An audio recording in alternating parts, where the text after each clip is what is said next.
Hey everyone, welcome to Queerly Recommended, the podcast where we recommend queer books, films, TV shows, and more. I'm Tara Scott, and I review sapphic fiction at the Lesbian Review and Smart Bitches Trashy Books. And this week, I'm recommending a recently released historical romance. Kris Bryant, my partner in crime over here, is out this week because this is actually being recorded while she is on her way home from Women's Week in Provincetown, where it sounds like she had an awesome time, and hopefully we'll hear about it next time. So I am thrilled to be joined today by friend of the pod, Becks Quirk. Welcome, Becks. Hey, Tara. Nice to see you. I would say same bat time, same bat channel. It's 2 years running now. Right? Oh, was it after P-Town last It year? was Kris was at P-Town last year. So Kris, lovingly, I appreciate you and I get to hang out with Tara when you're in Provincetown. So I guess maybe we'll see each other again in 2026, Tara. Right? It works out. Okay, so we're recording on October 19th. I think it was about a week ago that Banned Books Week happened, and hmm you were doing a whole bunch of work, I think, behind the scenes for a whole bunch of people. I know, like, we shared a graphic about it that you made. And so a lot of the stuff that you were making had stats, just like things for people to know so we could get the word out. What are your reflections coming off of all that work on Banned Books Week? Yeah, I guess you know that caveat every time that I speak only for myself, even though I have the privilege of being the director of outreach for GCLS. Mm-hmm. If I say anything problematic, that's Bex talking, and if I say anything uplifting, that's definitely me speaking on behalf of the org. So if everybody could give that grace, that would be helpful. Mm-hmm. So there's this unique opportunity. We as GCLS and then me as Bex are trying to partner more with more orgs as we go forward. The same time you and I talked last year, it was like, we really hope the election goes the way we want it to. Mm-hmm. And this year we're having conversations about like, how do we unify so we don't get destroyed? Because things happened and I'm Yeah. going to try to stay as PC as possible in the next 5 minutes. But in trying to figure out, like, we have this amazing group of people and everybody's really interested in, like, how do we actively stand up and fight in a way that amplifies sapphic work? How do we show up and advocate for each other without being in our own bubbles all the time? So partnering with SAS this time was one of those ways. And I have been I don't want to say a fan, that sounds like weird language, but the American Libraries Association's work on Banned Book Week and then PEN Mm-hmm. America, which does a lot of the stats for everybody, has been really important to me. I, spent a lot of college actually trying to work my way through the most banned books of the 1990s, which is the first decade-long period we have. Because a lot of those books weren't in my high school library. They weren't in the parish I grew up. Louisiana has parishes, though people in Mm-hmm. other places will know them as counties in the rest Oh, of the okay. Thank you for that. So I was like, yeah, I thought you were talking about church yeah. parishes. So I do want to say I grew up in the one state that has parishes instead of counties. In our parish, I grew up in Vernon Parish, or lived in Vernon Parish, I should say, did not have a lot of these books. So there was a component of me when I was also figuring out my own voice of like, what were people trying to hide from me and why? Or what did they not think I was intelligent or mature enough to read? And in navigating kind of what banned books look like, I did the very thing for why they try to ban them. I saw myself, I saw my peers, I saw the people I wanted to grow up to be or I wanted to be around. And what does that look like? So for the last couple decades, I've been staying with that. And we talk all the time, and I think you and I talked a lot last time we did this about like the Mm-hmm. threats to access to this, right? If we go digital and everything can get turned off, what happens? So Yes. the conversation became a lot more involved internally, and I have to give the biggest of shout outs to Avery Brooks here because Avery was really one of those intellectual driving forces that did this, and then JJ Hale compounded and just made it that much more of a richer story. But what happened if we actively work together to say, hey, as far as we know, our immediate community's books are not banned yet, but we Mm-hmm. realize the bannings are happening, the censorship is happening, all of us are at threat. And even if ours aren't and won't be, how do we actively say we know that these other ones should also not be, and we stand against that? Both to Mm-hmm. protect our own voice, but to amplify the fact that, 1 in every 4 books banned in the US as of 23-24, there's new stats out that we're working with. 1 in every 4 were LGBTQ centered or had a character. One in Mm-hmm. 10 had somebody with disability. Over 30% featured somebody of color. And when you hear those numbers and you think about the diversity and the authenticity that makes it such a rich community, it is that honesty, it is that authenticity that is being attacked regularly. And we actively are going to take up spaces on the internet and say, hey, no, not on our watch, not going Mm-hmm. forward. And we're going to be loud in our own unique ways. what we got to do with GCLS is people were able to amplify their novels or novels they were reading, which is great, right? Let's get them out there. Absolutely. So we were able to take these tropes or these things that people are actively going after and saying, hey, my novel has it too. It's not currently banned. Also, come for me. We're all fighting in this together. And if you do like it, don't forget that, for example, like Perks of Being the Wallflower, which has been banned since I was a kid, a teenager, it's still on the list, right? And for me, that's one of those books I hold dear. It has a line in it, I'm both happy and sad, and still trying to figure out how that could be. And Mm. that's kind of, that was the first time that I saw you could contain multitudes of just all your feelings at once and still choosing to try to wake up the next day. And Mm-hmm. that's had a powerful influence. That's why I get to talk to you, right? I'm still here because I saw the messiness of humanity in novels. And as we worked together throughout this event, we started seeing so many similarities even between the novels outside of tropes and outside of fears. There was very much this, I wrote because I had something to say so somebody else wouldn't feel alone. And Mm-hmm. that's the loudest thing I've taken back from this campaign. I think that's amazing.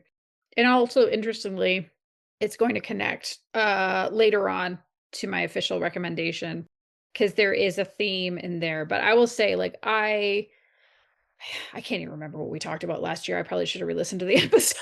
You're But golden. I suspect, we've definitely, even just personally, if not during that episode, talked about, and people who have listened to, lots of episodes have heard me talk about the context in which I grew up, this like very Baptist, very particular type of worldview in the 90s about like what is real and what is okay. And I mean, even the possibility of being queer didn't exist to me. And then seeing in my kids' generation how different it is. And again, it depends on the family. It really comes down to like, what are the possibilities presented in a family? Because my kids have come across some extremely homophobic kids at school, which really, when the kids defend themselves, say my religion. But otherwise, it's not as big a deal for a lot of these kids because they have parents who will say, well, you're going to love whoever you're going to love, or you're going to be whoever you're going to be. And they do get to see some of that reflected sometimes in media. It's so important. And we can't take it for granted or treat it as solved when there are people making laws and having access to media decisions that say the very existence of a queer person in a work makes it pornography. It's not like, and we also can't assume, for those of us who are outside of the US, we can't assume that this is only an American thing. I mean, I've talked about how here in Alberta, it was kind of beautiful though. There was this real malicious compliance, and it was funny. Our premier, who's kind of like a governor, she called it vicious compliance, and I like that she got it wrong. I was like, fuck her, I hate her. But they put out this kind of overly vague language in the legislation. So some librarians in Edmonton put out a list of, well, this is what it means. These are the books that would get categorized under there. And so, yes, it included some of the usual suspects of queer literature, but it meant that, The Handmaid's Tale was on there, and 1984 was on there, and there were some other just like classic literary works. And so Margaret Atwood found out about it and had some things to say, as she is wont to do.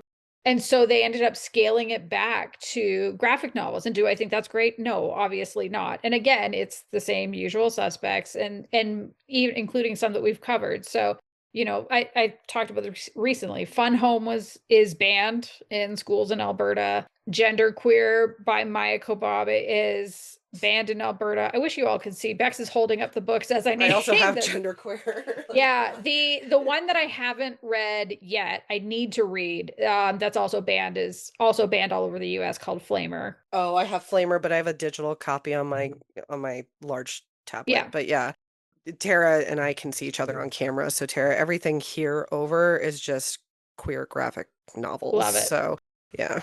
love it. So yeah, I think we can't take it for granted, and especially because there's been this push to like digitize your libraries, and I am just as bad. I've gotten rid of most of my physical books. I do have physical copies of all of my favorite. Like, if I were to not be able to read this Sapphic book again, I would be genuinely devastated. I have physical copies of all of those because I don't trust at some point that Amazon's not going to fold to something. I mean, we are recording this the day after the No Kings protests, which turned out, isn't it more people than have ever protested in the US for anything ever? You probably are even better on the stats than me, but I know when it came to what the assumed number of participants were going to be, even here in Denver, it was eclipsed by a significant percentage. And Yeah. as far as I've seen this morning, there was no sign of any harm, injury, anything that went awry at any organization with that many more people. There was a lot of community care and community like cleanup that happened with some No Kings Mhm. protests as well. It's interesting like to have this conversation and kind of talk about this juxtaposition of, and I'm gonna use the banned books actually because I Yeah, won't do it. call out who, but somebody I trust very much sent me a message and they're like, is this just, are you just piggybacking on something else and you're just kind of flagging a non-issue and you're just trying to like ride adjacent attention? And I sat in it for a while because, the American Library Association busts their ass on this project every year. And PEN America Mhm. does really good research. And, my job is about figuring out how to get your product in front of people by using things that work. So I genuinely think it came from a real place of thought.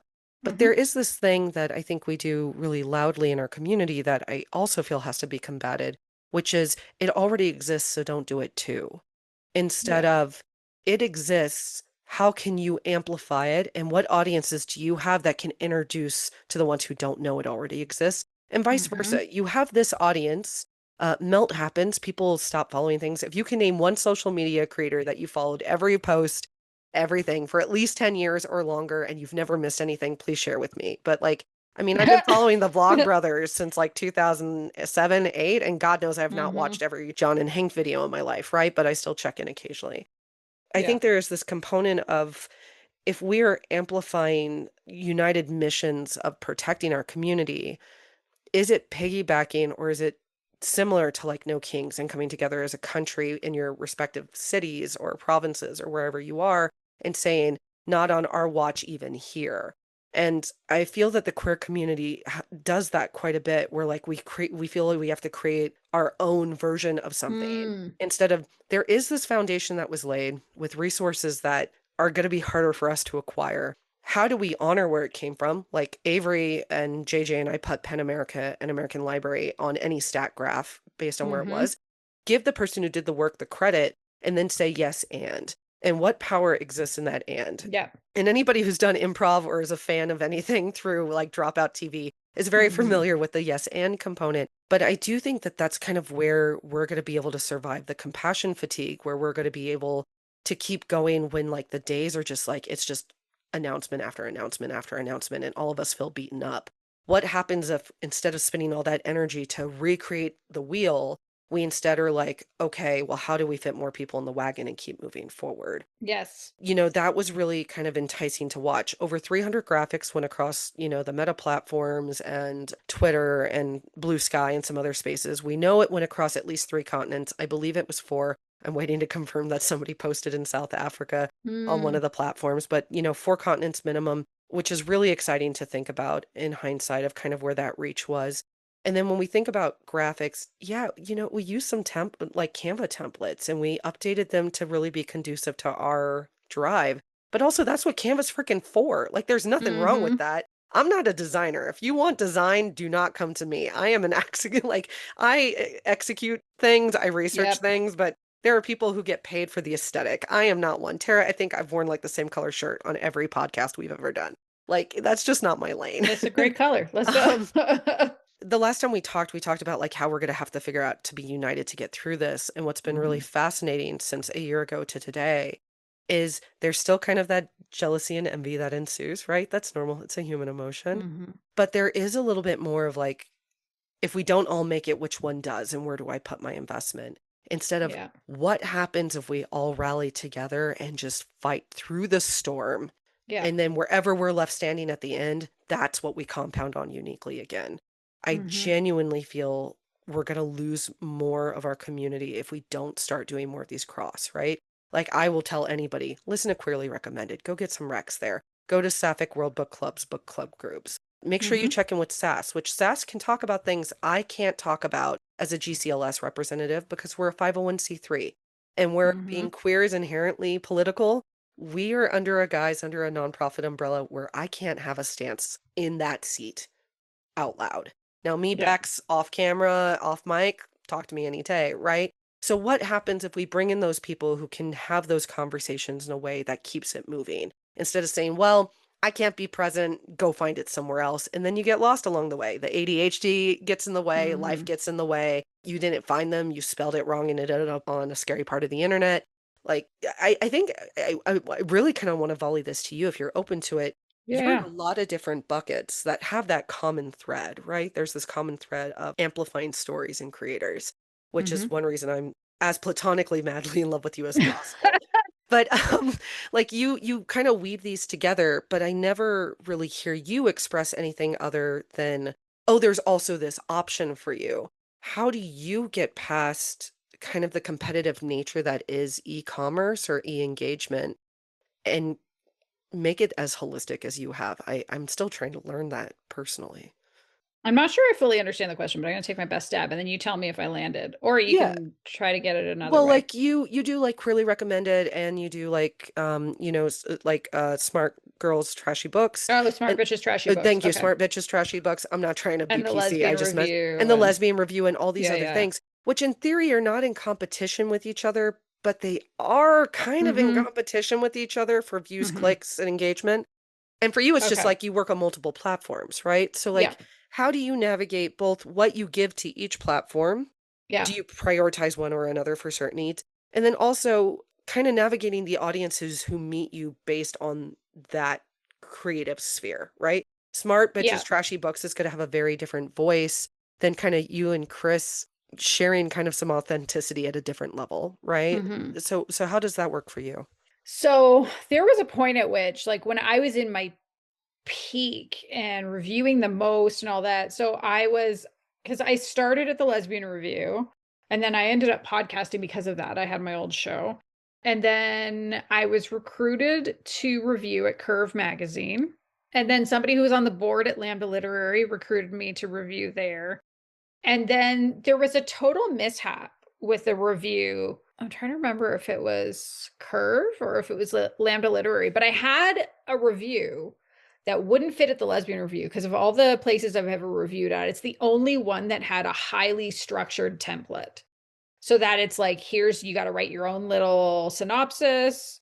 And then there's a section for the writing style, a section for some of the stuff isn't there anymore. There used to be one, I think, for the characters or something like that. Anyway, Mm. so it wasn't like I could just take it and say, hey, Sheena, do you want it?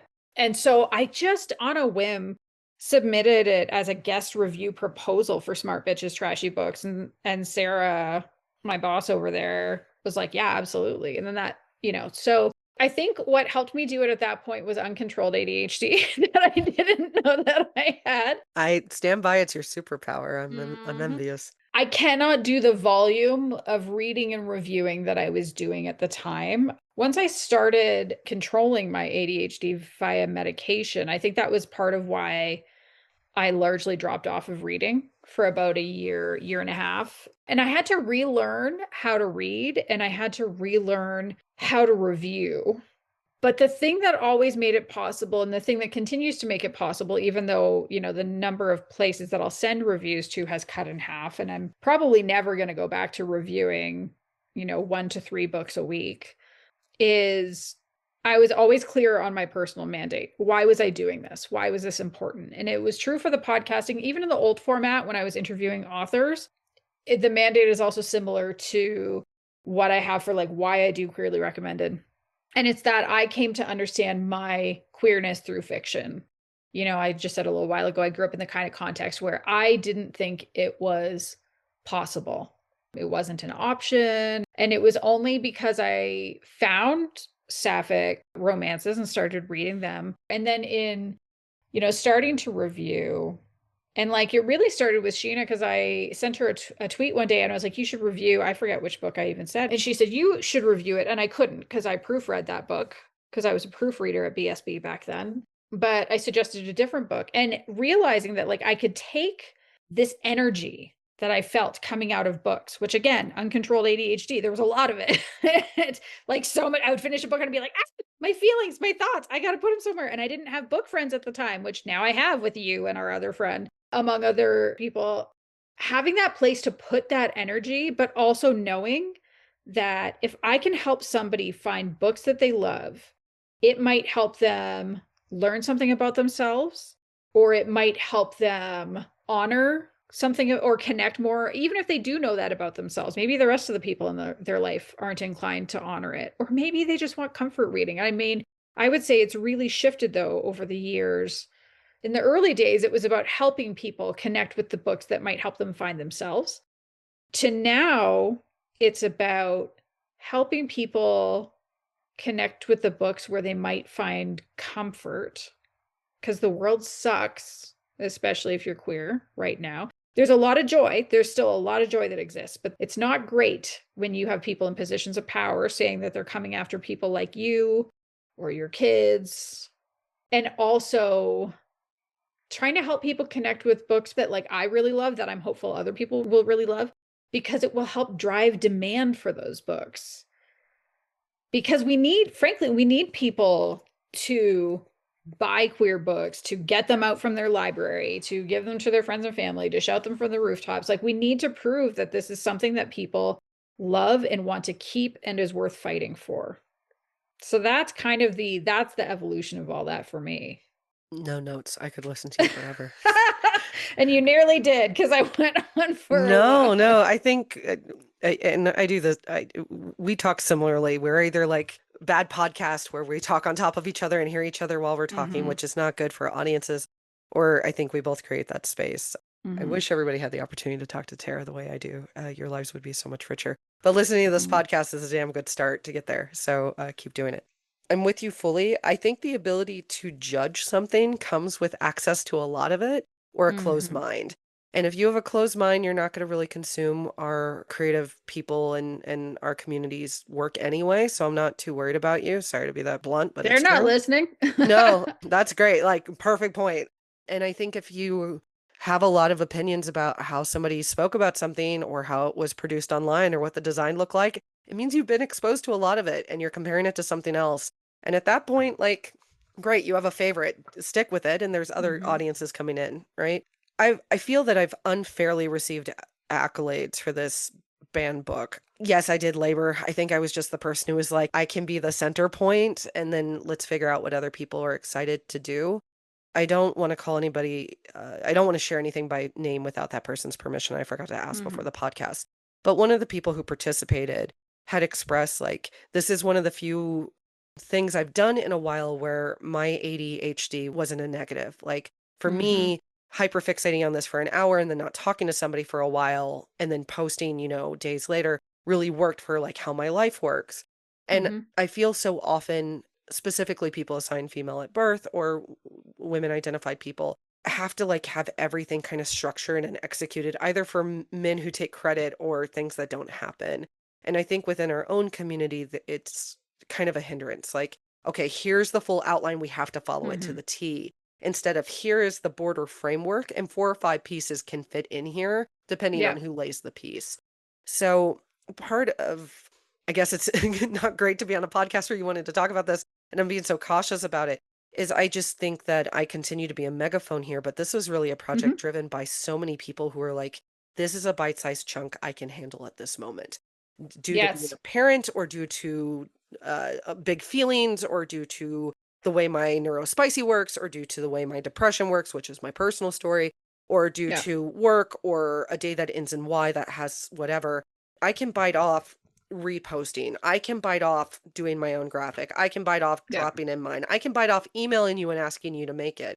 And that ability and that access to say, we have 7 days of all of us saying out loud together, it's not okay that it's happening. We stand against why it's being done, and we will continue to fight going forward, which is this next step, right? Yeah. Those bite-sized chunks led to why we had more engagement with this than we do with some things. There was also an invitation for people to come with what most excited them, if it was promoting their Mm-hmm. own work or promoting a work that they loved. Or me, when I emailed you and Kris, I'm like, I really want people to know about your podcast. Can I please do a graphic? Well, and that was awesome because like I'm not gonna build something in Canva. You're like, can I do it? Yes, please, because that made it very easy to take the graphic, and you gave us a few options, and we agreed on the one that we liked the best, and then just post it. That's it. But it Yeah. was still doing something. It was still participating. And perfection was kind of off the table. Again, I'm Mm-hmm. not a designer. I think I sent you all 4 or 5 of them, and I'm like, any of these work, we can edit them. But I do think that you and Kris and a number of other of people who, I'm going to always shout out JJ and Avery, but there were other Mm-hmm. participants who haven't said that I can share their names, so I have to be a little careful.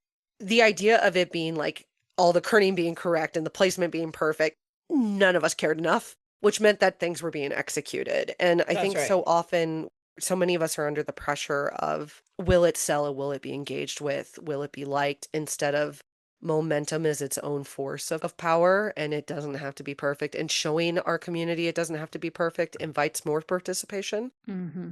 Now, don't get me wrong, you have a bad book cover. A lot of people are secretly talking about it, including Tara and I off camera. Like, there's other things of like design that come into play when you're trying to sell your stuff. But when it comes to community engagement and this Yes. type of momentum, it does not matter at that. The data shows it. We can tell you both in our careers it doesn't matter.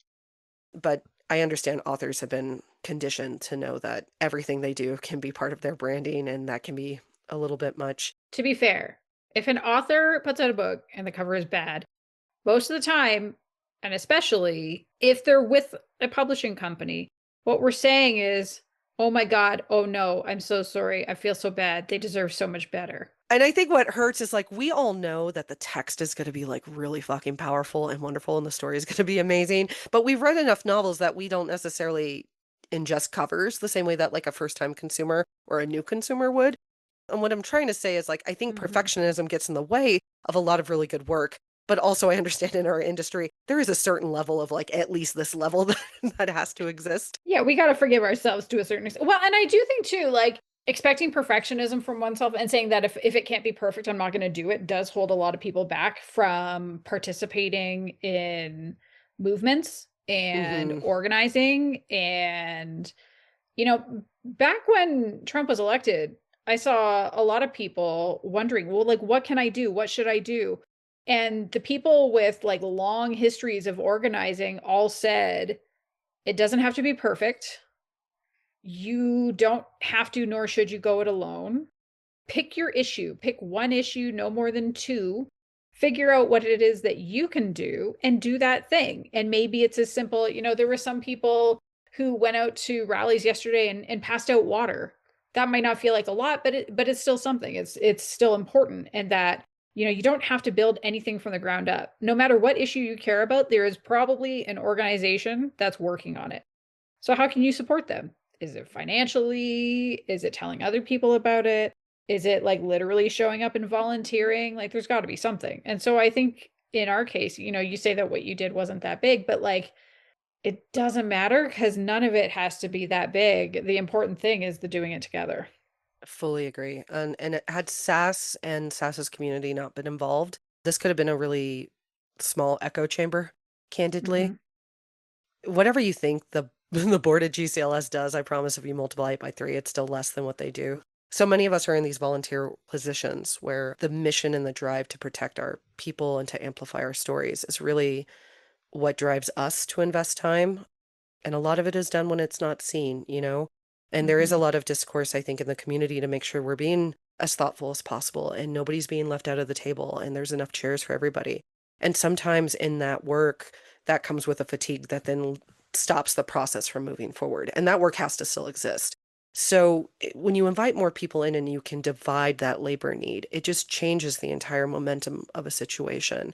And I'm really me, Becks, is just really sitting in asking for help is not a weakness. It's a true sign of strength and care. And that has Mm-hmm. been something that I've worked on for a long time. My therapist probably has a wing of their house because of it. Good for them. Good for them. Yay. I rent and you own. That's great. Uh-huh. But there is this thing, and again, I think being surrounded by strong queer people and women, and I say it in that way because so many of our community members are gender diverse, and I don't ever want to leave anybody off the table, and I come from a Mhm. shit ton of cis privilege. So I always have to clock myself, and I appreciate you, Tara, to make sure that I don't say anything. But there is this component of, hey, I'm really overwhelmed and I could really use some support. And then you Mhm. show back up. You don't make them do all the work. You can't do that. That then is a different problem. But Yeah. like, that's not the way I would do it, but I ask for help, and that way is really good too. Let me not micromanage that. Let me reset and come back to the table. Mhm. There's more of that type of dialogue happening. The big conversation Avery and I are having right now is we have momentum we haven't had in a while. How do we keep building on it, right? Is it lightning in our Mhm. bottle, or can we keep having a conversation on top? And this is where a lot of things start to fall apart. So the conversation we're having is, this doesn't go away after the end of band book week. It keeps going. So how do we keep that conversation without, one, sounding like a broken record, nobody wants to listen to it and we Mhm. get muted, and two, inviting others to participate? We haven't quite discussed what that's going to look like, but one of the proposals that will be coming from me for, December specifically, or the end of November. For Americans, it will be Thanksgiving week, the end of November.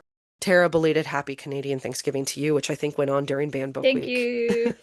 And then going into the holiday season, no matter how you feel about the holidays, and I'll be one of the first people to be like, it is a rough time for me. Mm. I love people who love Christmas. I am the person who follows. I am not the person who instigates here. There is also this open invitation of like, I am grateful for, or I am ending the year with something I didn't start with that I should express gratitude for. And if we go from, we're scared about our books being banned, or we don't stand with banning books, and like, here's what our books have. What happens if we go from like promoting our own work or promoting what we're reading now to, I'm so incredibly thankful this year that I encountered this piece of media. I'm so Mhm. incredibly thankful this year that I discovered this author for the first time, or that Kris and Tara's podcast made sure I didn't miss Hades too, or that working with GCLS let me know that even though it's hard, being present in the South is vital in states where it may be scary to be there. Or overseas, we know that Yulva Publishing is going to so many events and making sure that multi-language novels are getting across the country and these stories aren't only being Mhm. told in one language. And what does it look like then if we take the momentum of you can't ban us to, in addition to you can't ban us, we also are going to make sure that like everybody freaking knows that we are so thankful for this labor so the creators keep creating. Because being attacked left Yeah. and right all the time is its own form of execution. Sometimes people are just like, I don't have the bandwidth to fight this for another 6 months. And then how do we capitalize on that without like trauma dumping or making trauma porn or being falsely like Yes. overly toxically positive? And it's hard. I don't have a lot of ideas. This is why I surround myself with people smarter than me, including Tara by a long shot, and another person who couldn't make this podcast, but she knows I'm talking about her. And what do we do going forward? But I think maybe to you as a participant, what do you see here? Like, is there something on the table that we haven't captured yet? Or is it kind of like, okay, hey, we're going into the busy season and I don't know what to tell you? Like, it's a lot of ideas right now. We're trying to figure out what to do next. I mean, honestly, I think the most important thing, which, connects back to my mission and staying in my lane, is just keep buying books, keep borrowing books, keep reading them, keep talking about them. Don't give up on them.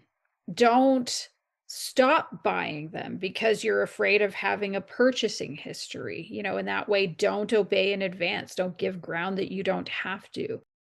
Do back up your books if they're digital. And here's a big one that I don't know a lot of people are thinking about. Back up the fanfic that you love to read. If there's anything you love on AO3, download a copy, put it on your computer or some other devices so you can read it. Because if censorship comes real hard, then fanfic.net, like if we see what happened to Tumblr come for the written form, the fanfic sites are not going to be okay. So, like, do all those things to protect what you need, but like, Support libraries, support librarians.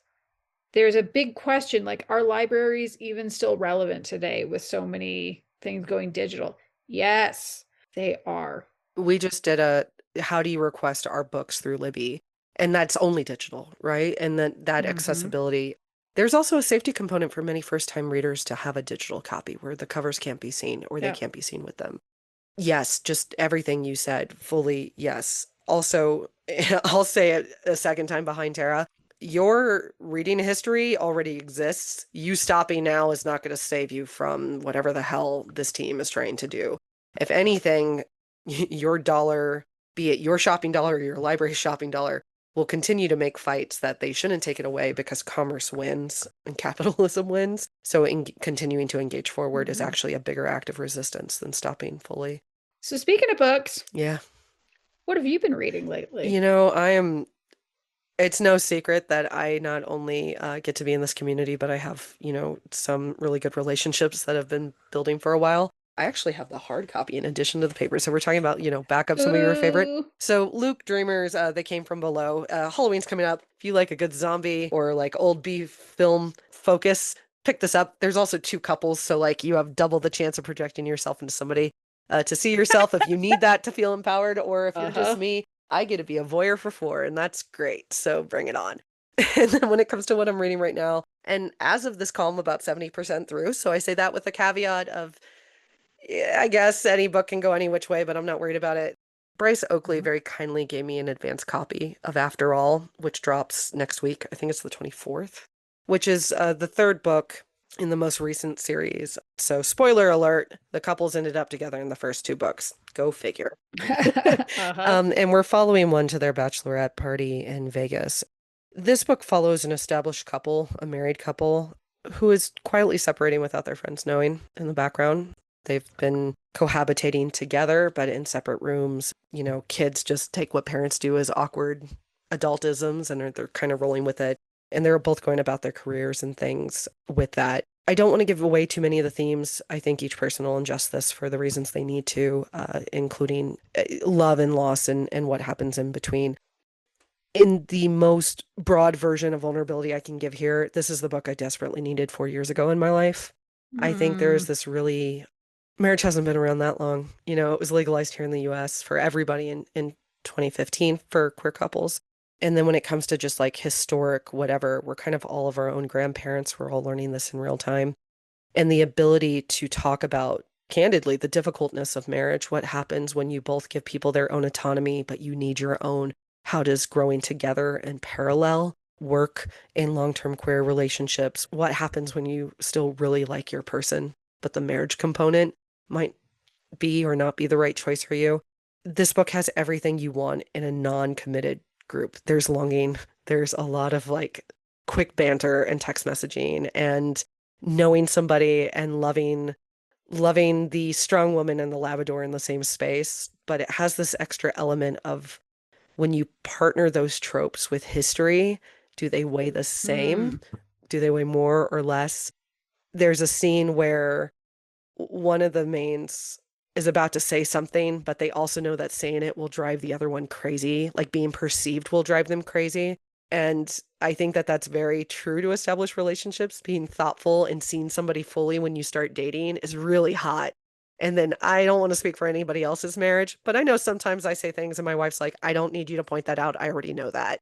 And where that was like, I feel so great that you spend time seeing me in the first 6 months of our relationship. Now, 13 years in, she's like, I don't need you to remind me I'm aware, or vice versa. Mm. There's moments that Mm-hmm. I'm like, she's like, you should drink a glass of water and take care of yourself. And I'm like, I don't need a mother. I have one of those, right? But in the beginning of the Mm-hmm. relationship, I'm like, oh my God, she was so thoughtful. She brought me a glass of water, and obviously I'm crashing Yeah. out. So I think everybody should read this for a different reason. For me, 13 years into my relationship with my wife, 8 years into our marriage, there's very much this idea of like, oh, it's still hot and sexy and vulnerable. And I don't get to see characters like myself in that way. But also on the flip, these two characters are just different enough than my wife and I that I'm like rooting for them. I'm like, I hope they end up together. I hope they destroy whatever this allusion to this minivan is. And I think Bryce has this very unique way of telling stories that read in one's mind like a really great movie or a great miniseries like Netflix, I highly, Mhm. highly recommend you jump on this. But also in the same way that when you're talking to your friends about it, there's like enough meat that you can learn a lot. Like if you were to read this book, Tara, and we were to talk about what we took from it, I think I'd learn a lot about you and how relationships work for you in a different Mhm. way than we usually get to see with a couple who has never been partnered for that long, even second chance couples, right?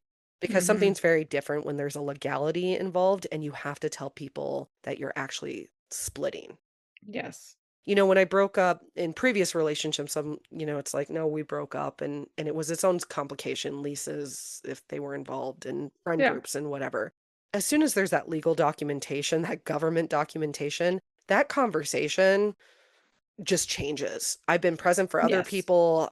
I've talked about some of the lower points in my own relationship and like, did we make the right choice? Is this what we should have done?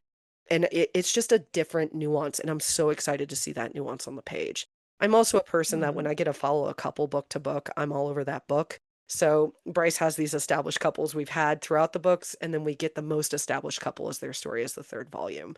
And maybe I'm just nerding out too much, but No. as soon as we hang up, I'm finishing the book. I love you very much, but that's where I'm going. and Understandable. and I would just invite everybody to kind of like challenge themselves, kind of going into this winter season Mhm. to see what they do and don't like about the messiness of queer long-term relationships and the messiness of both being fully seen and feeling too seen at once, and what happens when you weigh those differently. It's obvious these two people very much care about each other in this book. Gwen and Maggie are absolutely in love with each other. It's, are they still smitten with each other, and how much more does smitten weigh over respect and love? Mm. Because I do think, a lot of queer people can have those mature relationships of, we have the kids or we have our career, or we have this community, and that has to be cared for too. And so often we don't care for ourselves, and our partners can't always wait for us to do it if they're going to take care of themselves. And I think at the crux of this story, there's this very loud hum of, how do we show up and take care, but not sacrifice our own care, and the Yeah. heaviness that comes with that. But this book is also just freaking hilarious. Like it's just, yeah, Nice. that's my rambling rant for Bryce Oakley's After All. But if you see me in the next couple weeks, I'll still be talking about this book. This is the book I needed when I was younger, and younger being 38. And then this Mhm. is the book I'm going to pass to quite a few people as they're on their own journey. So Bryce, thank you for that slice of life I've yet to have. That's awesome. Yeah. Yeah, that's awesome. I've been seeing her promote it on Instagram, I think, and I've definitely been intrigued and wondering about this one. And it's interesting. There aren't very many books like that where you have an established couple and they're breaking up, or are they? And when you think about like the trajectory of sapphic romance, there was a long time when it was mostly coming out books, Hmm. which makes sense because that's where we were as a culture, and looking like, okay, 10 years past marriage equality being a thing, when, it's kind of going back up in the air as a question mark.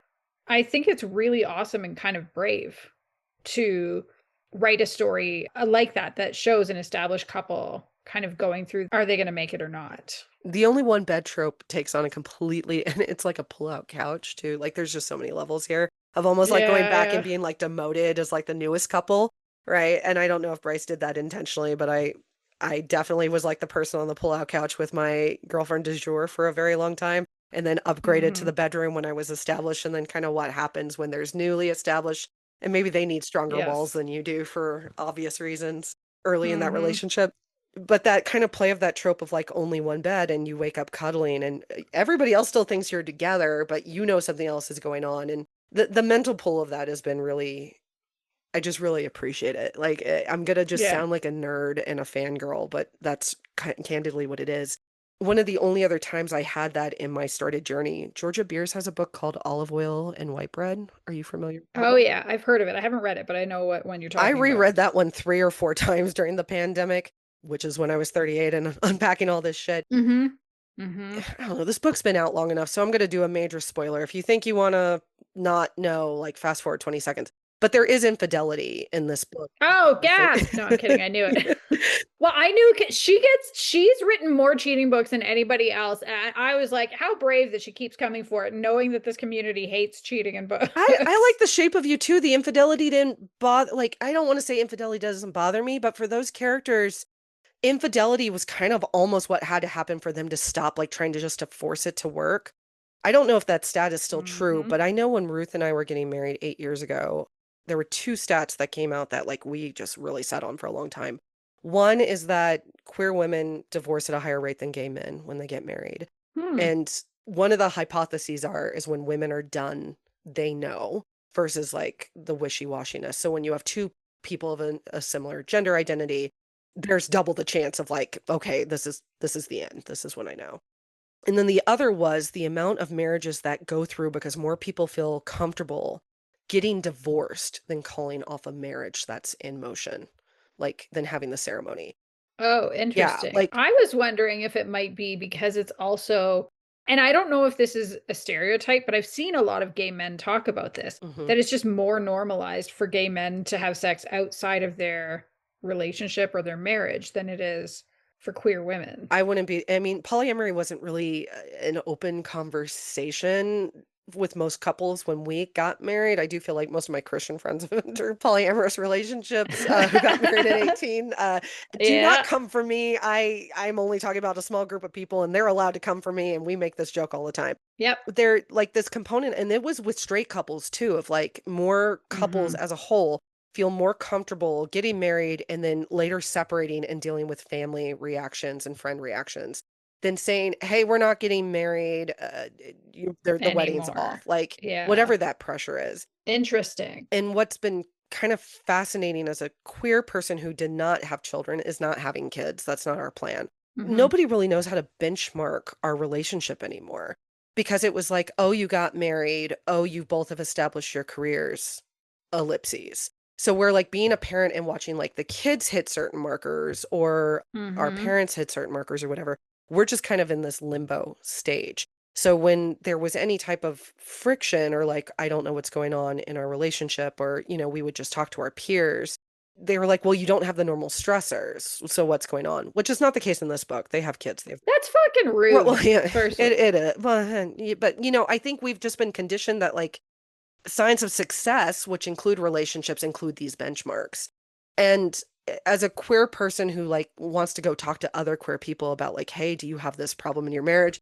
And it's not for lack of therapy or lack of caring for each other. It's just, we didn't know this, or is this where we're going, or how do we communicate? And we're not going to open our marriage. That's just not, that's not the path for us. And it's not really ever been based on that path either.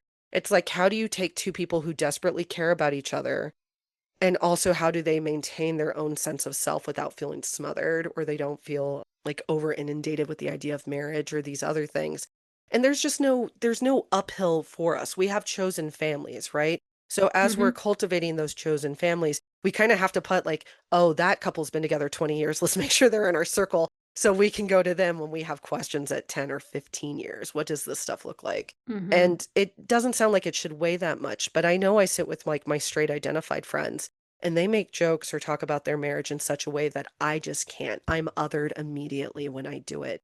So seeing any kind of marriage that just has normal stressors has become like, I'm so hungry for it. I'm so hungry to see queer people who experience mundane exhaustion, mundane stressors, and it's not just based on infidelity. In Georgia Beer's book, they're not married. They couldn't legally be married yet. They've just been partnered for a long time. And surprise, surprise, they end up together at the end. Sorry to spoil it. But like, what does spoil the book that's been out for more than a it's been out decade. for a hot minute. You had your chance, people. I hate to tell you, Soylent Green is people. No.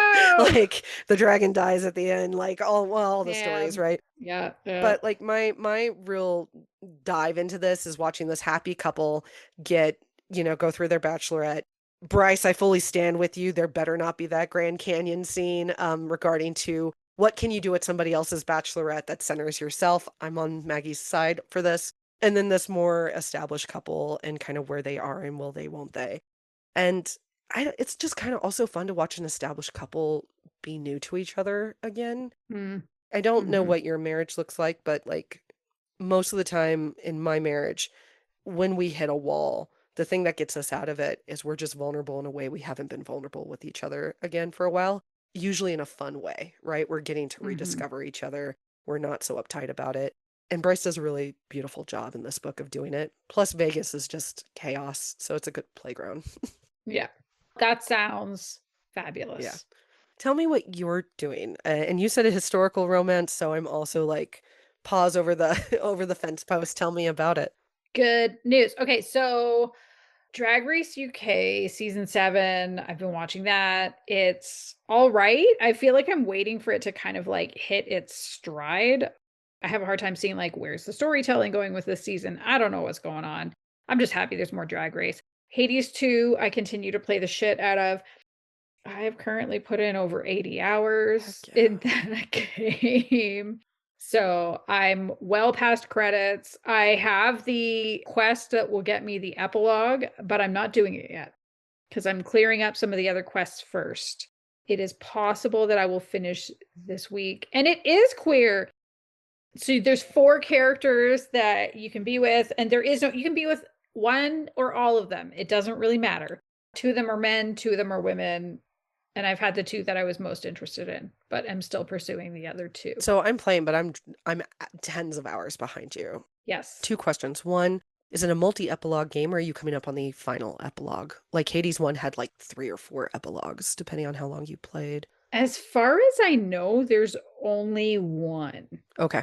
where you find and free the fates. Okay.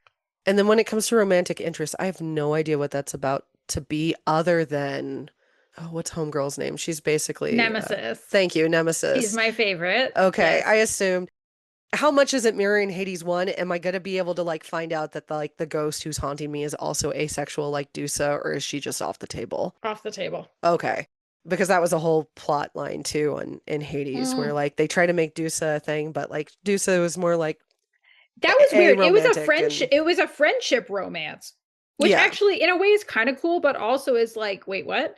So there is a ghost that's haunting you. Who she ends up being is quite interesting. And I actually think knowing who she is, that's part of why I'm glad she's not one of the romanceable options. cool. Good to She's got know. enough going on. She doesn't need Malinaway on top of all of that. Is Oedipus one? Do we have Oedipus in this? No, we have No, he's not. not in this game. Not Oedipus, I'm sorry. Odysseus. Oh, Odysseus. He is in the game. No, he's not one. So one of them Right now I really is like getting stuff from him, but I don't really want to romance him. So, no, no, no, no, no, okay. no, no, it's not him. One of them is Nemesis. One Hmm. of them is, well, here's the weird thing, 3 of them are siblings, but that's because Nyx had so many damn kids. So Nemesis, Moros, who is Hmm. like the god of doom, Eris, who is strife, and then Icarus, who is the Oh, best. we He's get the Icarus in this. he's I'm the best excited. boy. Eris, Okay. I mean, Icarus is the best boy. Yes. So you get like one true sweetheart. But I really, really, really enjoyed. So Moros and Nemesis are the 2 that I've successfully romanced so far, but I really like where it's gone with Nemesis. Because of course it's enemies to lovers. It is your nemesis, in I mean, fact. from the second you meet her, like you two, you're like the Labrador to her Ice Queen. Like that's Yeah. just, yeah. To your gigantic ice queen with huge rippling muscles and will fuck a person up with her weapon. Yes. I also I'm just so into this narrative of not like beating somebody down to beat them down in Hades Mhm. too. We have this amazing thing of like we want to make sure that you have the tools to be strong enough to keep going forward, and if you don't, let's go again. I'm tens of hours behind you, but Yeah, yeah, yeah. God, the writing is so good. And Hades is one of my favorite games ever. But Yes. oh my, the feminism and Yes. the witchcraft in this one is just so fucking good. Also, Yes. Arachne, the illustration for Arachne and her pettiness is one So of my favorites. It's cute. so good. Yes. Yes. So Neil and I have been talking about it because I don't know how many hours he's put in, but he's farther along than I am for sure. And we've talked about the like Hades versus Hades 2. There are some people, like there have been some like quite negative reviews of Hades 2, and I don't really understand it. I think the gameplay is better. I mean, the writing isn't necessarily as tight. And when you get to credits, like there is something about the story where it's like, huh, this narratively makes sense, but it's not necessarily as satisfying. And I don't want to spoil it for anybody. So come find me later if you Hmm. want to talk it out. but I don't think it's bad because again, like it narratively makes sense. But there is something really lovely about what this game does, what this series does with roguelike as a game type. Because it is this, you start your run, you die pretty quickly because you don't have the things that you need to succeed. But as you go, with each run, you pick up more and more things that let you get stronger and stronger. And isn't that kind of like life? As you go through more experiences and you pick up, wisdom and perspective and relationships that mean that you can do things that you weren't able to do before. Yeah, we're gonna have to definitely talk. And I'm interested about the story. I'm very aware playing this one where I went in immediately with the mechanics. So like Mm. in the original Hades, you have to get a fishing pole from like Poseidon at some point later in Takes the game. fucking forever It to takes get a the while. fishing rod this And to time. be honest, I don't think were there fish before you get the rod? Do they exist in the gameplay at all? I don't Well, know. yeah, you see the fishing points, and that was something that I complained about possibly to you and our friend. Yeah. But like in this one, they exist from the jump, and then you have to Yeah. collect stuff to like eventually make your own. So like there's a certain gameplay component from game one that you're aware of, even though Mm, it takes a long ass time to start doing it. And I'm like, hmm am I going in already like can I be authentically invested where I'm not comparing the two when I'm already forced to play the game with knowledge of the first one? Well, I think the thing that I liked about this, because I did go back and replay Hades. It was before I played Wildflowers, which I think I was. So it was probably about 4 months ago. I was playing Hades again, mostly because Neil was playing it again, and I was like, "Well, I want to play it again too," and I'm stuck in Balatro, so I'm going to do that. And I forgot how satisfying the gameplay is. But now coming into this game, it's very interesting because, like, after a little while, you not only go, like, you fight your way downward, but then you have the option to go up to Mount Olympus eventually.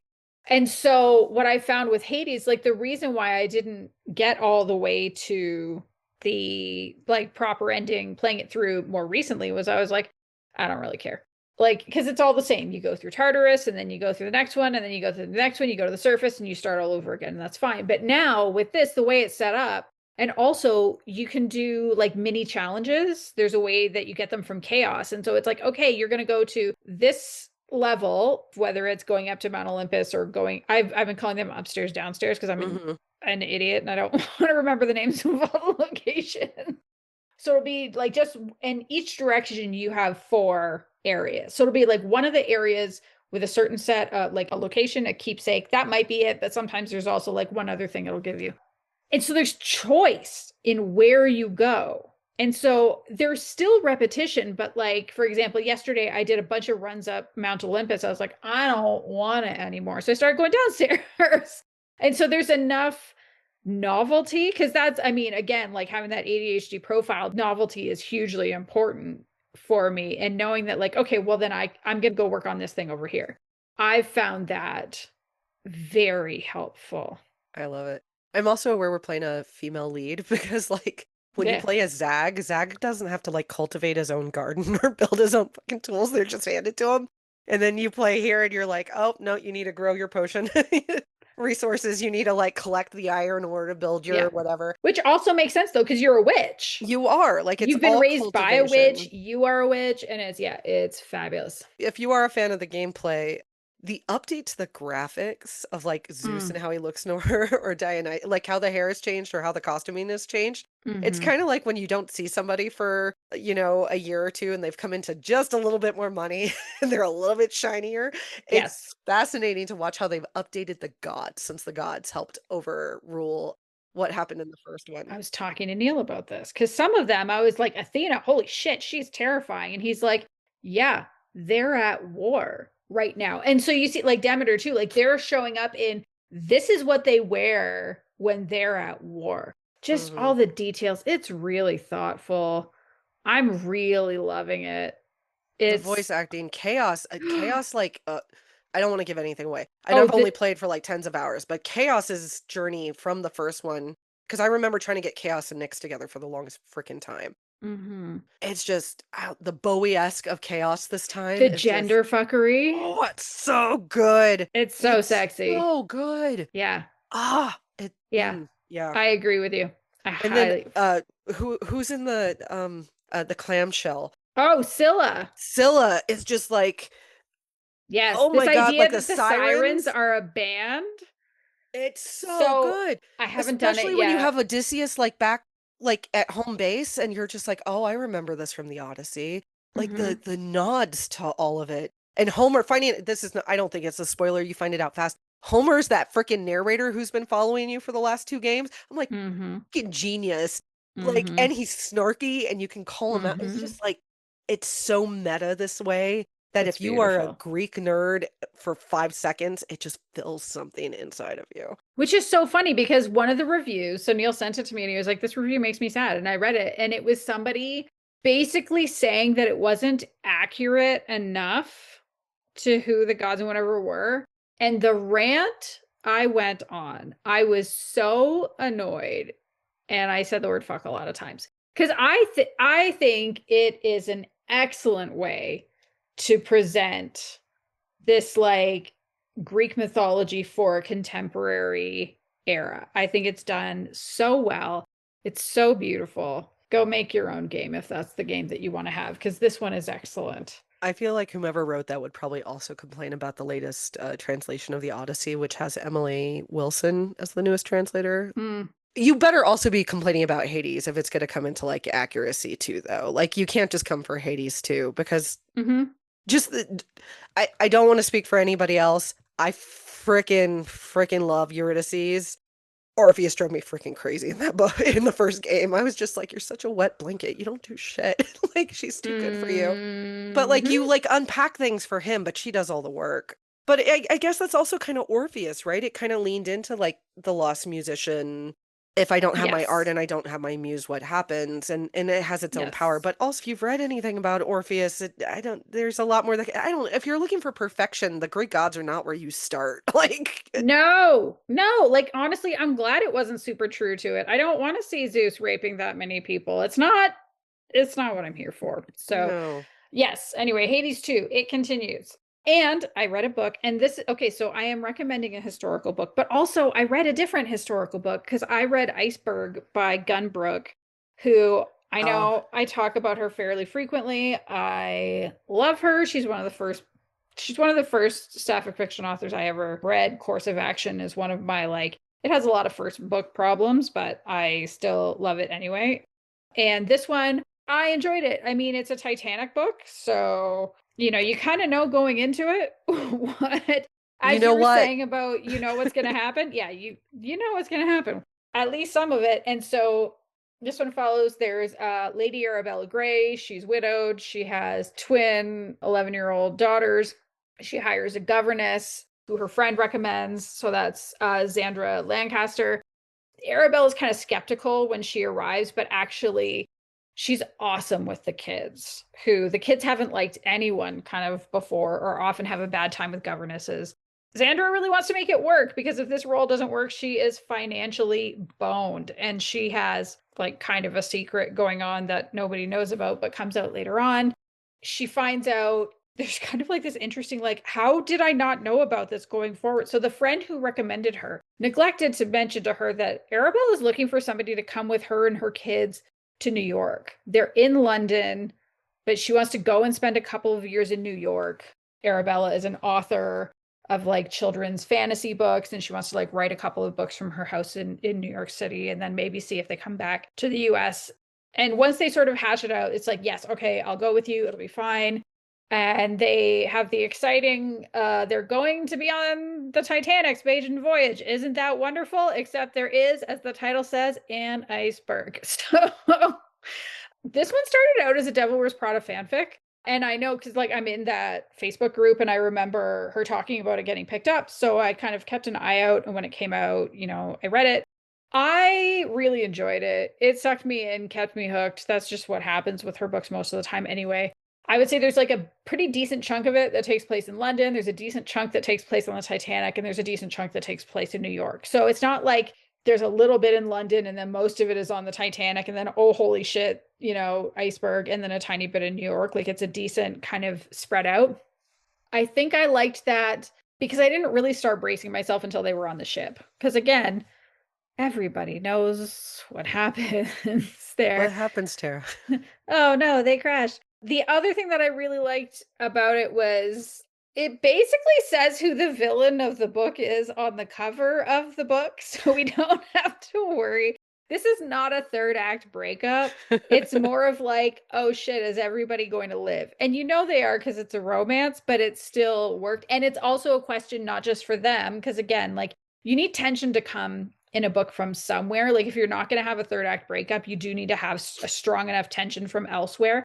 And in this case, because there's a lot of found family to this book, there's the other people that work for Arabella. So she has like a maid and I don't know, I forget what the other lady does, and they're together.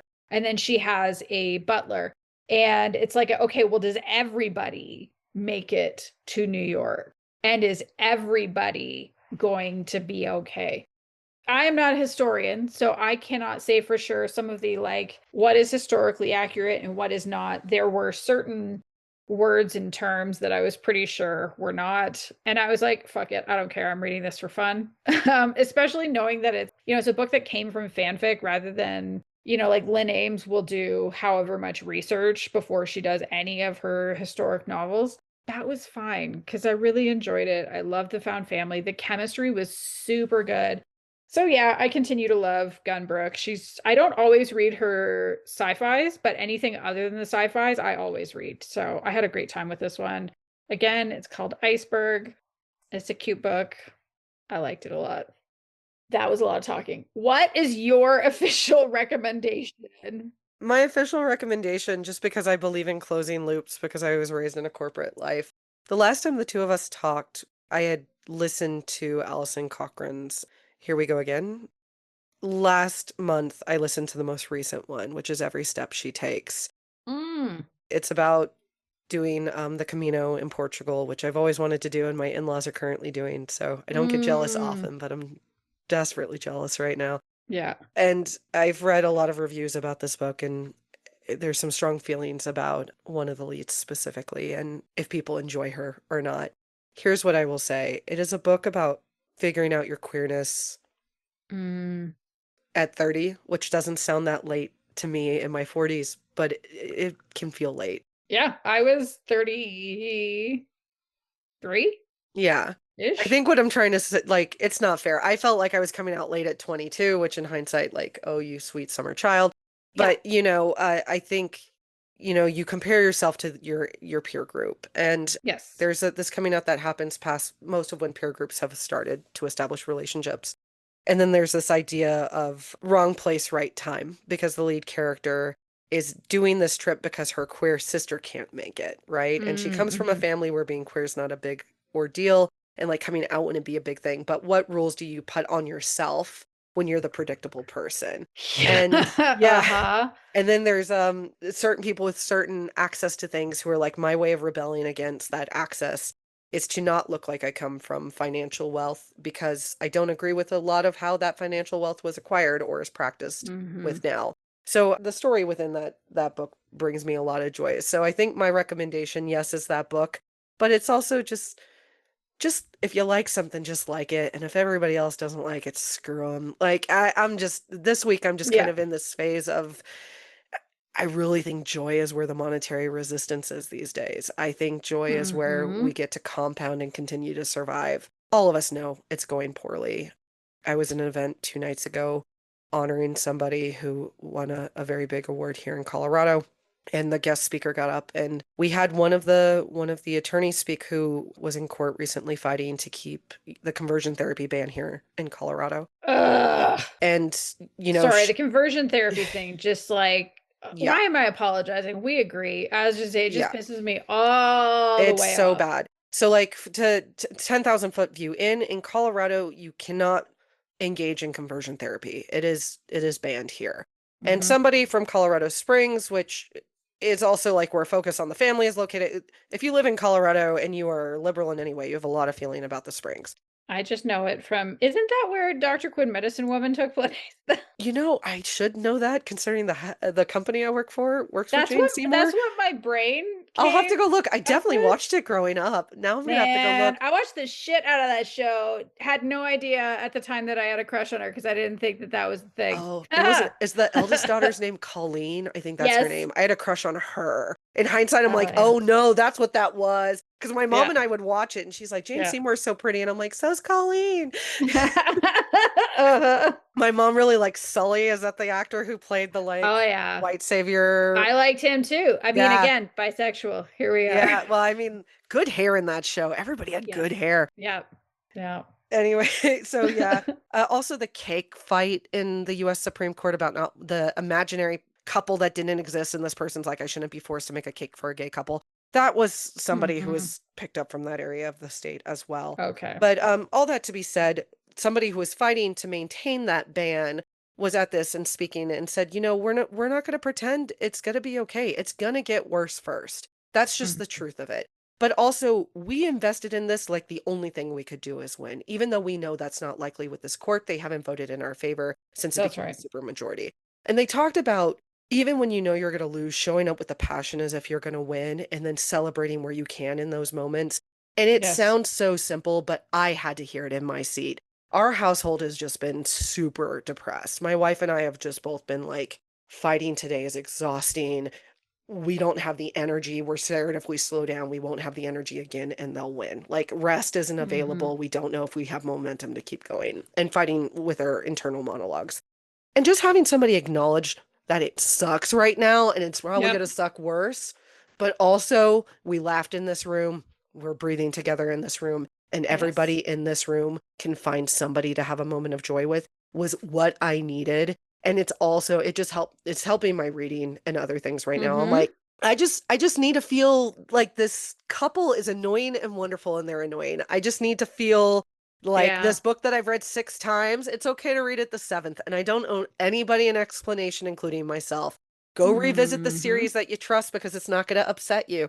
Know that like you want to participate in commerce and budgets are tight right now. I just requested 45 books from Libby and I might get two. But hell, that's two that'll be purchased for that Mhm. author or that publisher or both. That's Incremental right. steps are still steps. So it's not the toxic positivity as much as like incremental joy is really what that's where I am right now. And I have to stay there. Absolutely. I mean, if you have the spoons for it, even if you only read the introduction, I highly, highly, highly recommend Rebecca Solnit's book, Hope in the Dark. And I know I talked to you about this like not Hmm. too long after the election because I started reading it. But I think that and her, she has a newsletter space on Ghost where you can also read all of her old entries. But the way she talks about how, like, yeah, it's going to get bad and it's going to get worse, and I'm amalgamating what she said on there since the election with the book that she wrote 20 years ago. But this idea that, like, we don't actually know for sure what's going to happen. Like, when things are dark, there are still possibilities open. And if we don't do anything, then yeah, good's not going to happen. But hope has to be, it in some ways, like, it has to be kinetic. It's not just a feeling. I remember one line being something like, hope is an axe breaking down the door. And I do think joy is one of the things that lets you keep that momentum.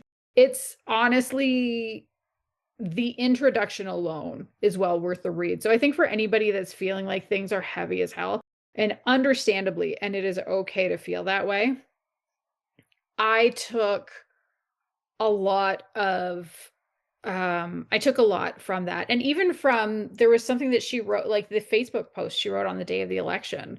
She talks about how, like, they want you to feel afraid and they want you to, that's the point of like so much coming in so quickly, is this like wanting us all to freeze up and not doing anything about it. But I think, I think every so often, if I were to get more tattoos, what would I get? Luckily, my tattoo artist moved away a few years ago, so that did good things for my budget. But I think I would find somebody who does really good script. And I really love this thing that she said in that post from the day after the election, where she says, remember what you love, remember what loves you. And I think getting those two lines, and then the thing she says is, the reason that you're hurting is because of what you love. That's the part I would not get tattooed. But I do think there's something to that. So, okay, but back to the point of the book. What do you love about that book? Just like give people some reasons why they would want to read. Like, if you were pitching this book to people, who do you think might like it and Oh yeah, why? I completely got so okay. I think if you scream at the top of your lungs because you're experiencing turbulence that you're gonna die a virgin is already a reason to read a book. And I'm paraphrasing a lot, but like there's something about like the messiness of like turbulence for anybody who does not love flying that I am already there for. Mm-hmm. I am also a sucker, and Cochran's done this, she did this with the cross country trip in the book previous to this, and this is just kind of her motif. I am very much a person who loves the idea of physical movement while unpacking internal dialogues. And I think that Mm. there's a beautiful thing here of like where we're watching them move through the Portofino, or the Camino, pardon me, which, you're walking 10 to 13 miles a day, which in a car can take Mm-hmm. 15 minutes, but like this is an all day experience. And unlike some hiking like the Appalachian Trail or Continental Divide, you're like stopping and having snacks and eating local fare and like engaging a little bit more. You're having glasses of wine along the way. And I think there's something really sexy and human about what happens when there's a physical activity going on that exhausts the Mm-hmm. body while the mind is being exhausting. And when you are able to exhaust the body, the mind also has to get a little bit quieter. And what are the things that you're thinking about the most? And how does that connect or disconnect you from people? So I think this is very much a book for people who hate Jack Kerouac but love a travel novel. And I'm one of those people. Screw the It's for me! Yay! I gotta go read it. tell me you're an English major without Uh-huh. telling me by saying you hate the beats to some extent. And I Yep. have a soft spot for Allen Ginsberg, don't get me wrong. Kerouac and his 2-page sentences Oh can my fuck all the way up. oh my So. God. And like the idea of like writing it on one endless stream of paper. I think Mm-hmm. it's because of the men who lift him up. That is why I hate him. Like I read him for class, but the men who Yep. idolize him are not the guys I want to hang out with. Yep. They also love Lolita usually and keep telling me to read Infinite Jest. I'm just not the right person. Yep. So Yep. I love this book. One, the book is delightful, and two, I did the audio narration, which include having I'm so sorry, I'm trying not to say Jeremy. Quinn Riley reading Thank to you. you. So I also, like I said, did the audio narration of this, and one of the two narrators is Quinn. And, I feel that a lot of your audience, myself included, Quinn or Lori do a book, and I'm all over it. That's just how it Yes. goes. So Yes. Makes sense. you were talking about, the iceberg in this upcoming one. Is there anything that you currently have that you're super excited to read next, or anything else that you haven't been able to shout out because you consume so much? Well, I have my official recommendation. I want to hear about it. Okay, good. So it has what I think is one of the single best titles I've ever heard of. It's called Ladies in Hating by Alexandra Vasti. I heard that title and I was like, what is that? And then I went and read about the premise and I was like, oh my God, I'm here for it. What's happening? And then I read it and I loved it. It absolutely lived up. So, Lady Georgiana Cleave is an author who publishes under another name, and I forget what it is. It doesn't really matter. But everybody knows that like she is the person behind this pen name. And she is a very popular author of Gothic novels. It is 18, I believe, 22. It's like early-ish in the 1800s. But she has an enemy because somebody who publishes under the name Lady Darling seems to be stealing plot points from her manuscripts. What the fuck is up with that? She is not here for it. She cannot put up with this because she needs the money. Yes, she is a lady, but to save a friend, which will make more sense when you read it, she unmasked herself to her father and got kicked out of the family, and her mother came with her. And so she needs to be able to keep supporting herself and her mother, and her books is how she does it. So she needs to find out, who is this Lady Darling? What the hell? And then when she finds her, she finds out that Lady Darling is Cat Lacey, who was the butler's daughter when she was growing up, aka her big old teenage crush, which I love.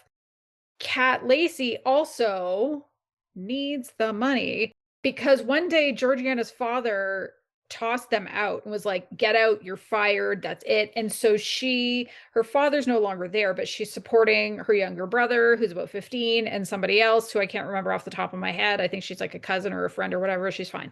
But, then she runs into Lady Georgiana Cleve, who is like gorgeous and pretentious and kind of bitchy and quite rude, frankly, about this. What do you mean that I've been stealing your plot points? Fuck off. No, I haven't. Leave me alone. So they sort of, they've seen each other, they split off, and they both end up staying at the same supposedly haunted manor, which had been closed off. Kat ends up there because her lawyer tells her, hey, they're starting to take people again. Maybe you'll get something good for your next book.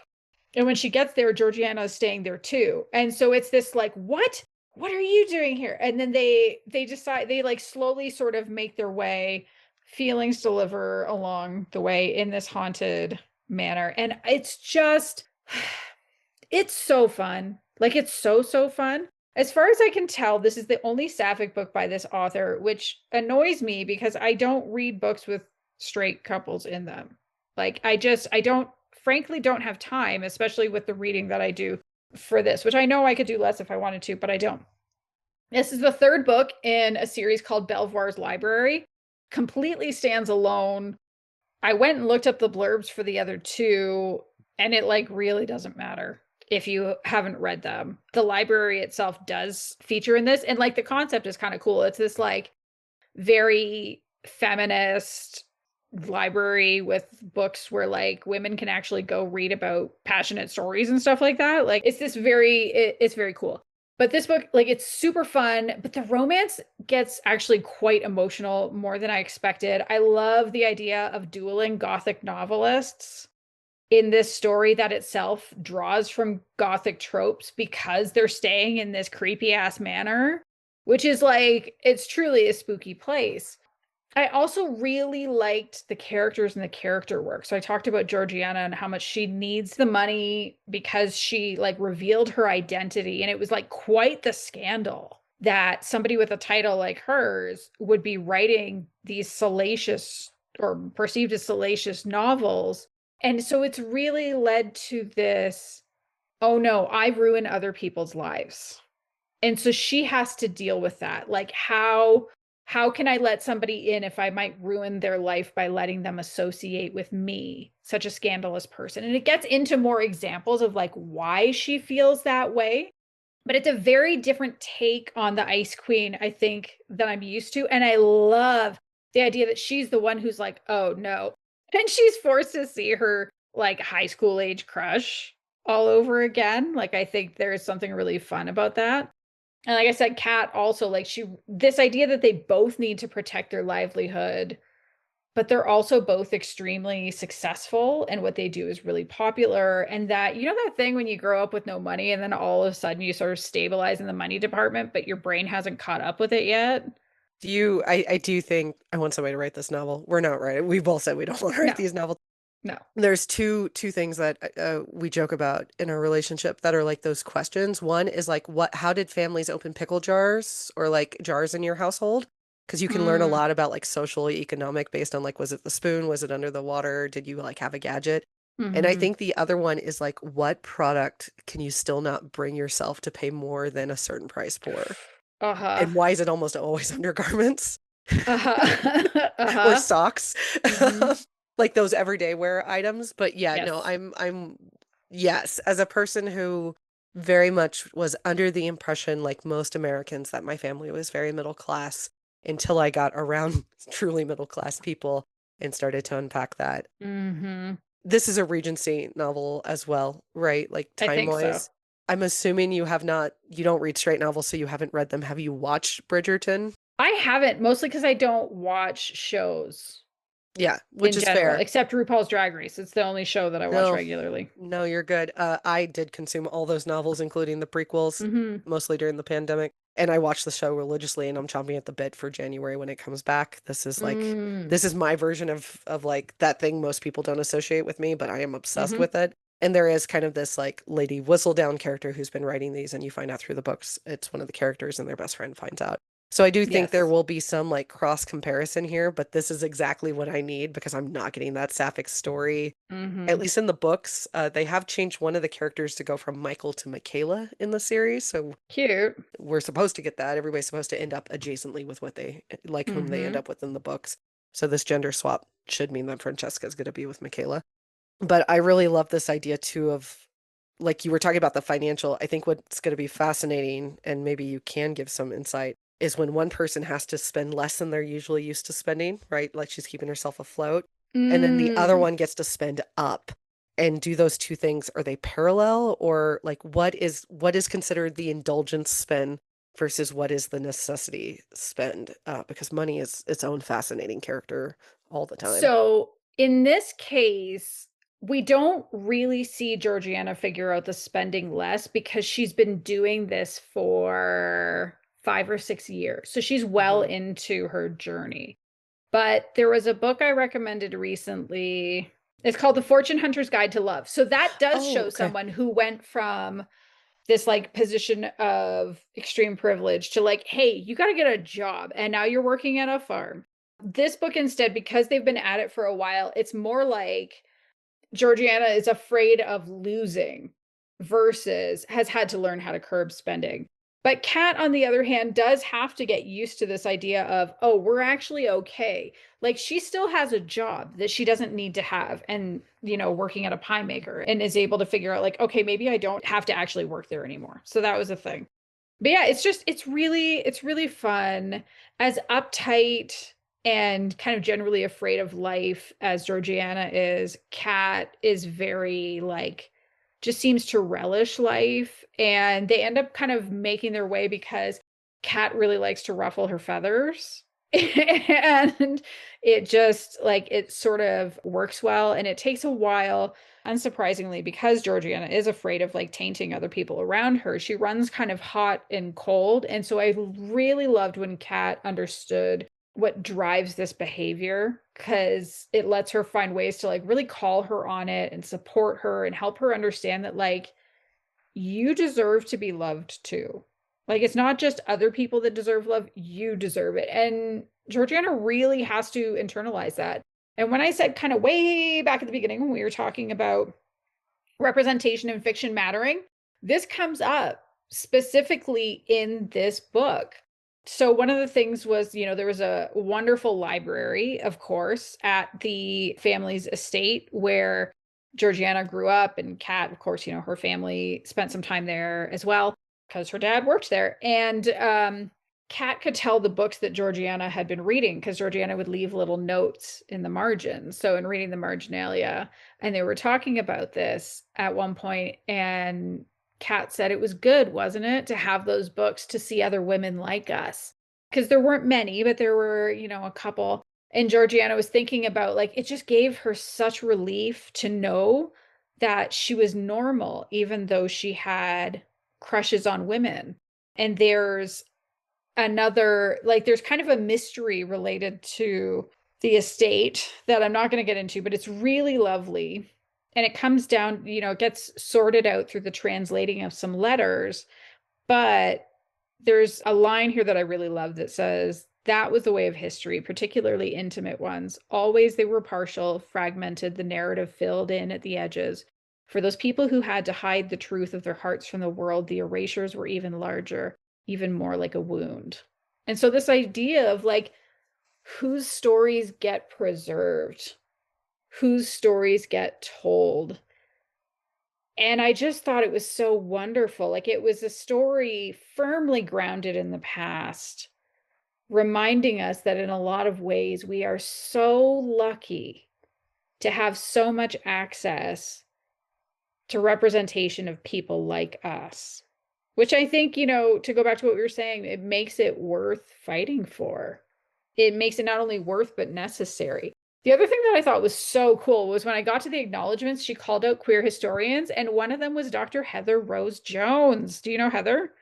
Right? Yeah, you're doing little fist pumps in the air. So for people who aren't familiar, Heather Rose Jones she is an author of the Alpenia and many other books. She is a podcaster, and which is a part of her broader lesbian historic motif project.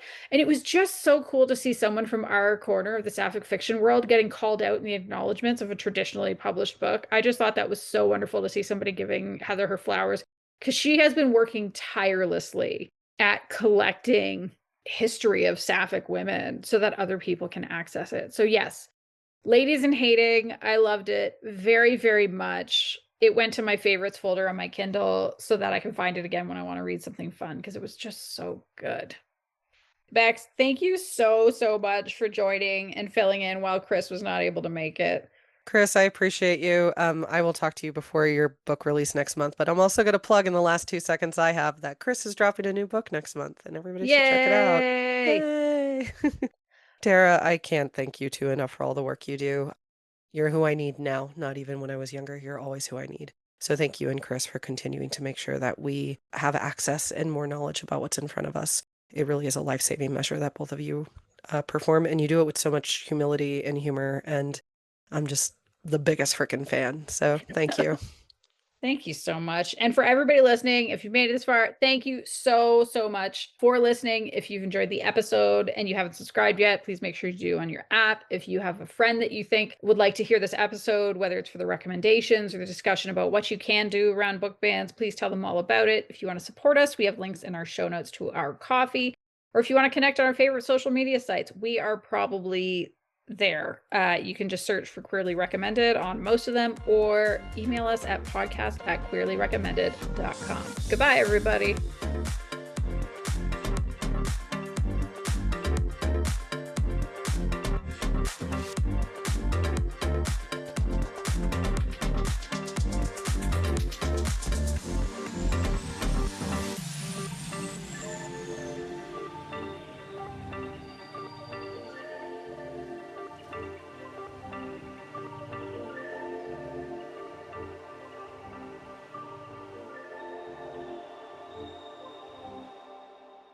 That was a lot of talking. What is your official recommendation? My official recommendation is don't sneeze while you're on a microphone. Oh, no. You know that's going to be the outtake, right? Sorry, Neil. I've been muting so many times. I'm so sorry. My good grief.